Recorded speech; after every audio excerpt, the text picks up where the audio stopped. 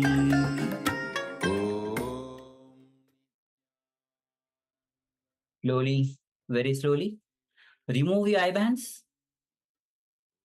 and open your eyes. Yes, you can remove your eye bands. And from this unclutched space, let us know what Swamiji revealed to you through your third eye. Every detail that he saw, every single detail that was revealed to you by Swamiji, whether you saw it as a picture, you saw it as some form, shape, or you might have heard as a sound, or just a fraction of seconds if something was displayed to you, or even you saw something dark, or you felt something in your body. It can express in so many ways. So do not hesitate to share with us what was revealed to you.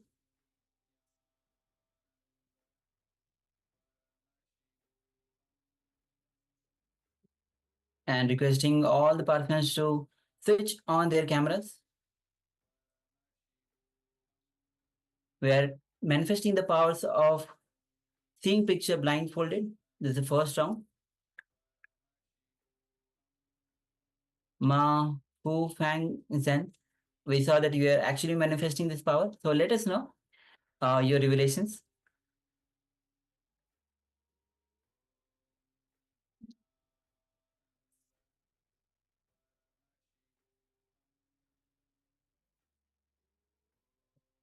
So every power manifestation comes from the space of oneness with Swamiji himself, with the Supreme Pontiff of Hinduism. So in fact, it is Swamiji that is manifesting through us. All we need to do is just get out of the way. So not engage our brain, our mind, and just let whatever is being shown to us come through.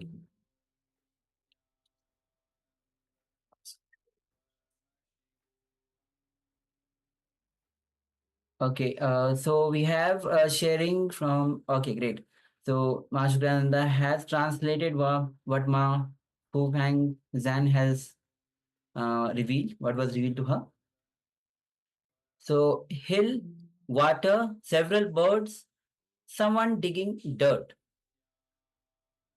Yes, thank you very much for sharing that. Also, we have Ma Alice that says, I saw a big tree. Yes, thank you. Thank you very much. Thank you very much for sharing that. Okay, ma'am. Okay. Thank you all of you. And other participants, if you have to share, please let us know. Take few moments to share. Even all the participants on the YouTube, let us know if you have taken part in this power manifestation. We see continuously the numbers are getting increased, so let us know. Yes, so let us verify what we displayed earlier. So we'll shortly be displaying the image once again for verification. Yes, as you can see, it is a beautiful underwater scene. You have the corals just under the water level, and in the background, you have an island, a tropical island. You have the sun up top, the clouds, lots of clouds, and underneath the water level, there are fish, there are corals, many different colors, many different varieties of fish, all colorful. So yes. Yes, so Ma Fu Fang Zhen says, hill, water, several birds, someone digging dirt. So as you can see, it's a small island and lot of coral reefs below, just below the ocean water. So hill, definitely you can consider that as a hill. It looks like hill, and water is full of water.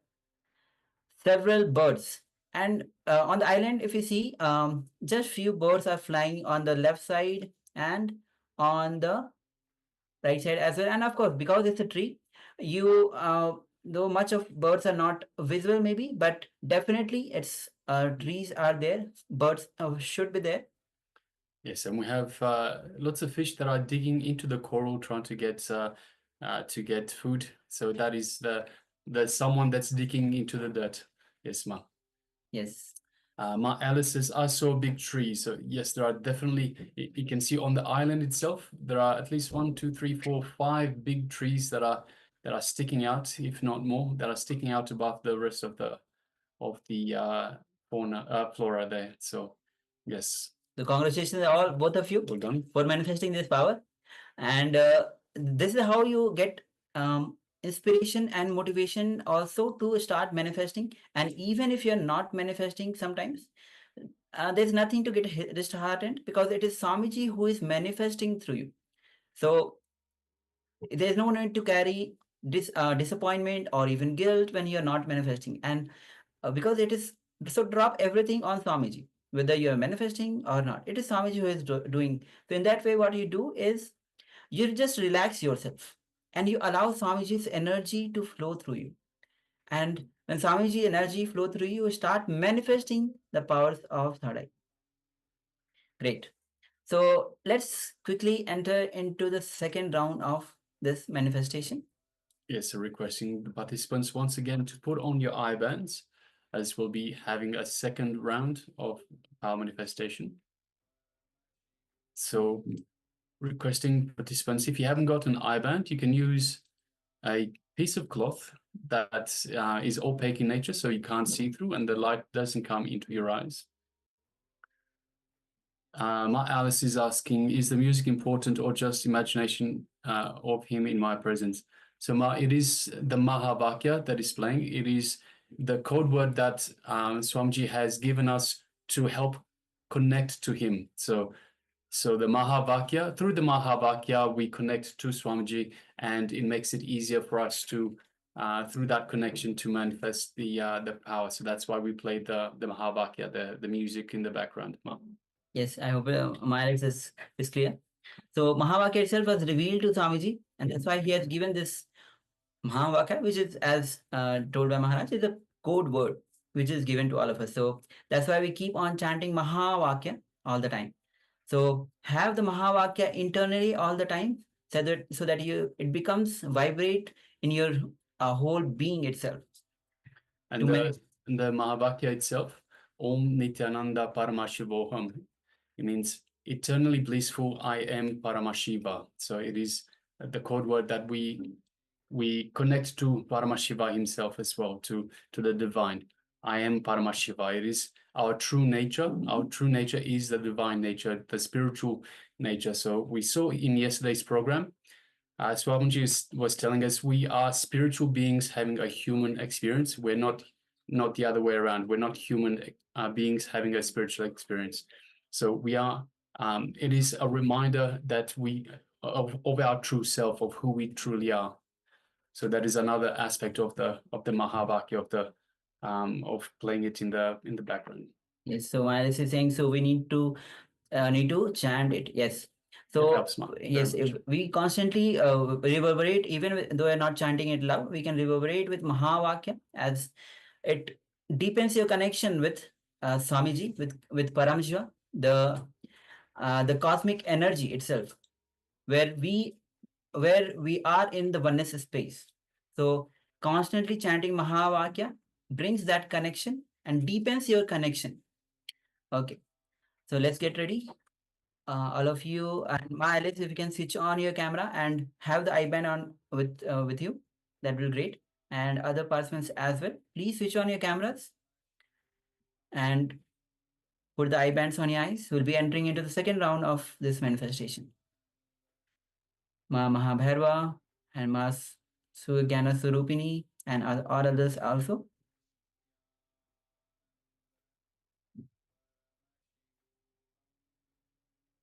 Okay. So let's chant Mahavakya. Om Nityananda Paramashivoham. Om Nityananda Paramashivoham.